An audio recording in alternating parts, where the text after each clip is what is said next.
For today's video, I have to share something with you na sigurado makaka-relate kayo dahil ang dami ding makaka-relate, mapabata, matanda, or mapabinata, lahat ng gender kung meron ka nito. So I used to have pimples before. So kung nakikita nyo sa pictures ko, yan po yung mukha ko for the past 3 years. I think 3 years mahigit na.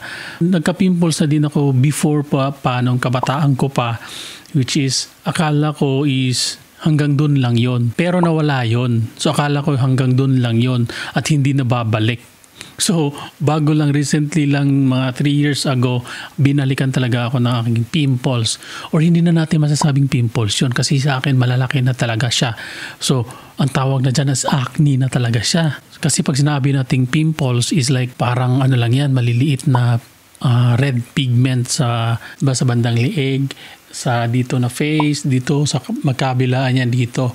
Malalaki talaga siya. Kung titignan nyo ngayon is parang yung ano ka talaga, ito na yung pinaka-mukha ko. Wala na akong masasalat na masakit or alam mo yon, namumula-mula. Wala na siya.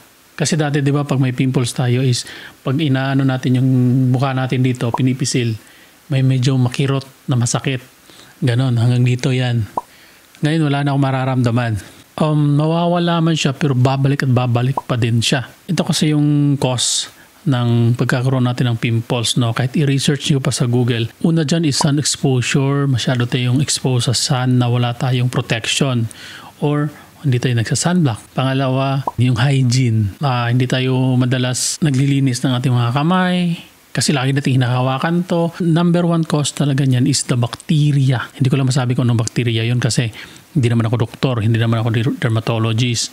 Basta ang pinaka-cause is the bacterial infection sa loob ng katawan natin. Sabihin nyo, bakit naman sa mukha? Bakit naman sa likod? No? Sa anong parte ng katawan natin? Siyempre, yung bacteria, lalabas siya sa mga most exposed na parte ng ating katawan. Ano ba yung most exposed? Siyempre, yung mukha natin. The number 1 na exposed sa sun at saka sa environment. At saka yung mukha natin is, siya yung pinaka mas malambot. Makapal yung mukha natin pero malambot yan. Yan, kaya dyan lumalabas yung mga bacterial infections. No? I'm not a doctor pero siyempre based on my experience na din kasi yon. Na yun, naranasan ko for how many years. So, ano nga ba yung ginawa ko para mawala? No? Ito na yung pinaka-home remedy ng aking struggle sa pimples and acne sa mukha. Nasa bahay lang pala natin. So ngayon wala akong i-endorse na product or any cream kasi nasubukan ko na lahat yan. Yung mga take na ano na yan, tinigilan ko na yan kasi nga halos walang nangyayari. So yung sasabihin ko ngayon is based on my experience and pwede nyo ding i-apply kasi natural naman ito. Depende na din sa katawan natin kung mag-react or magre-respond ba siya na maganda. I-try nyo lang din. So ito yung pinaka number 1 ko na ginawa. Ito lang, ang tawag dito. Garlic is the most powerful natural antibacterial.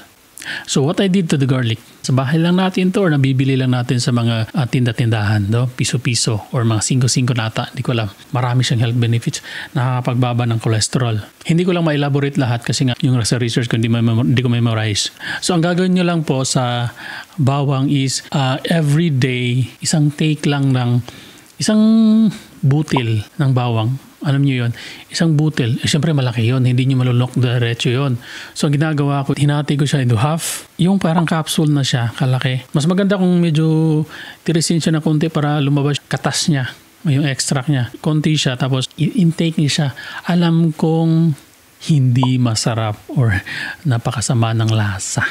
Naduduwal ka talaga sa sobrang, ewan ko, hindi ko ma-explain yung lasa. Pero yun nga, taste beauty. Ganoon. So yun lang yung tip natin for today. So I hope may natutunan kayo at pwede nyo itry sa mga sarili ninyo.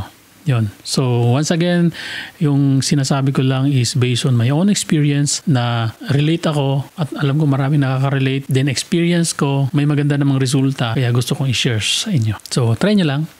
And see you next time. Comment down below kung may mga katanungan pa kayo or mag-subscribe na lang sa aking channel na ito. Bye!